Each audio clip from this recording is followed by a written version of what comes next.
Hello guys, जय जगन्नाथ। मु राजेश आपण मानक स्वागत करुछु मोर यूट्यूब चैनल आरएस ब्लॉग्स को। आज आम बाहरी कलिंगा सेठी जुबू, बहुत मजा करूँ। आम आज बहुत मिस करूँ आमर कमिना दासियो तांको आपण मैंने देखिथे ब्लॉग्स रे आम जाइलु बुलाया किंतु केबे गाधेई आसीनु से जगह।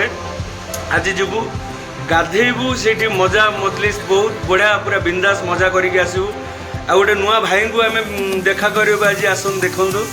हम चैनल के लागुची हम ब्लॉग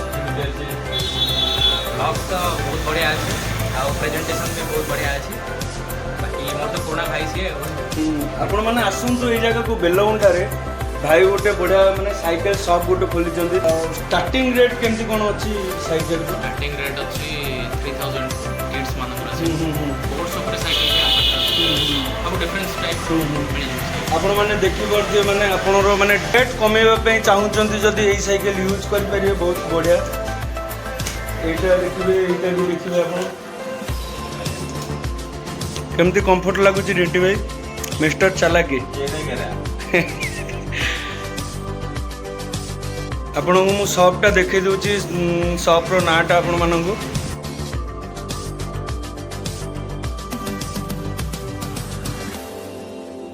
बाहरिलु।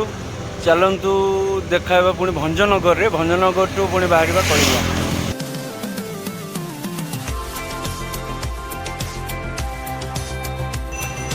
हेलो गाइस, हम अब रसावली पीजु। रसावली पीजु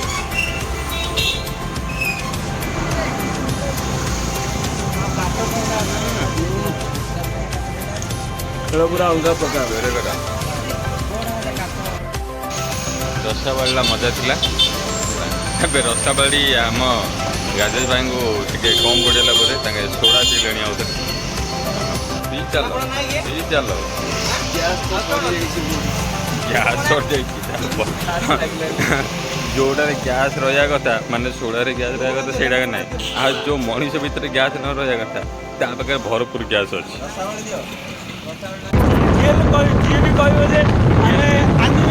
आनिमेशन यूज करनिमेशन बास रेनो 7 प्रो रो ये होची गोटे पिक्चरटा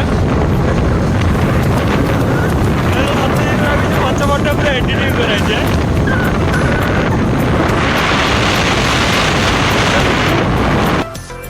चले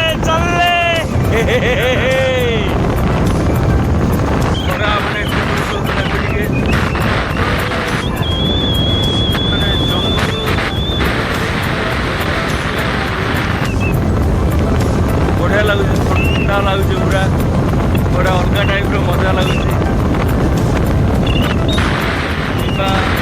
तो भावी गाधेला पर भल लगे भाई भाई जी ठंडा शीत तो लगे निश्चित कहीं शीत लगे झरणा पानी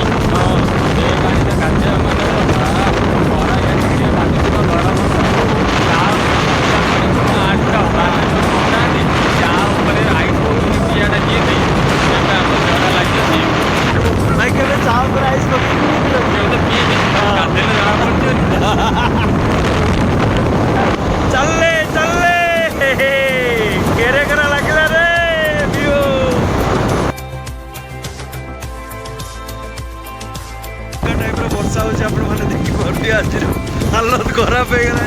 मो मोबाइल भी ओदा हो गला। चलतु वर्षा वर्षा बंद है आपण मान सहित देखा करी भाई। ओ भाई मुझे मारो। आम बर्तमान खाई बाहर पुणी जीव कलिंगा कहीं बहुत लेट भी हो गला। वर्षा भी छाड़ा हाँ पूरा भाईना कहले बहुत बढ़िया अच्छी पानी गल जाना पड़ा। हाँ देखा जाऊ चल रिंटी भाई आज तो आम आउ गाधे पारानी तो कौन कहे आमर भाई मान बहुत दुख लगे। आम जो एक्सपेक्टेशन रखी आसलु आम गाधेबू बोली ओके आम फुलफिल हो पारानी पानी जो तो बहुत स्पीड अच्छी। नेक्स्ट टाइम हम ट्राई करूँ कि गाधे प्लानिंग करिया आउ मजा लगे जगह मुझे कही नी कि एक्चुअली फैक्ट कथा माने बहुत बढ़िया मजा लगे। आपण मैंने ଆସିଲେ ବିଶେଷ Peak time. एक्चुअली ବର୍ଷା ଟାଇମ୍ ତ ସେଥିଲାଗି ବୋଲି ପାଣି ଅଧିକ ହେଇଯାଇଛି। ନାଇଁ ସବୁଠୁ ବେଷ୍ଟ ଜିନିଷ ହେଉଛି ଏଇଟା ଆପଣ ପିକନିକ୍ କରିପାରିବେ। ପିକନିକ୍ ପ୍ଲେସ୍ ପାଇଁ ବହୁତ ବଢ଼ିଆ ଅଛି। କରିପାରିବେ ବହୁତ ଭଲ ପ୍ଲେସ୍ ଅଛି ହଁ ପିକନିକ୍ ପାଇଁ ଓକେ ଆଉ ହଁ ଟିକେ ଗୋଟେ ଜିନିଷ ଆପଣ କେୟାରଫୁଲି ରହିବେ ହଁ। ମାଙ୍କଡ଼ ମାନଙ୍କର ଟିକେ ଇଏ ରହୁଛି ହଁ କାହିଁକିନା ଖାଇବା ଜିନିଷ ଆପଣ ଟିକେ ଦୂରକୁ ପଳେଇ ଆସିବେ ତାହେଲେ ଟିକେ ଆଉ ଟିକେ ଆଗକୁ ଯଦି ପଳେଇବେ ତାହେଲେ ମାଙ୍କଡ଼ ମାନେ ହୁଏତ ଆପଣଙ୍କୁ ଡିଷ୍ଟର୍ବ ନ କରିପାରନ୍ତି। ତ ସେଥିପାଇଁ ଟିକେ କେୟାରଫୁଲି ରହିବେ ନହେଲେ ହୁଏତ କିଛି ଗୋଟେ ଦୁର୍ଘଟଣା ଘଟିପାରେ। କିନ୍ତୁ ବହୁତ ବଢ଼ିଆ ଜାଗା ବହୁତ ବଢ଼ିଆ ଜାଗା ଆପଣମାନେ ଆସନ୍ତୁ। ଇଏ ହେଉଛି ଆମର କନ୍ଧମାଳ ଡିଷ୍ଟ୍ରିକ୍ଟ ଷ୍ଟାର୍ଟିଂରେ କଳିଙ୍ଗା ଘାଟି ଜଷ୍ଟ ଏଣ୍ଟ୍ରି କରୁ କରୁ 11 କିଲୋମିଟର ଏତେ ଦୂର ଯିବାକୁ ପଡ଼ିବନି ସବୁ 2-3 କି 4 କିଲୋମିଟର ଭିତରେ ପଡ଼ିଯାଏ ମାନେ ଅନ୍ଧାରୀ କୋଠି ବୋଲି କୁହନ୍ତି ସେଠିକୁ। ସେ ଏଇ ଜାଗାର ନାଁ ହେଉଛି ଅନ୍ଧାରୀ କୋଠି। ଆପଣମାନେ ଦେଖୁଥିବେ ମାନେ ଜଳର ସ୍ରୋତ ବହୁତ ମାନେ ସ୍ପିଡ୍ ଅଛି।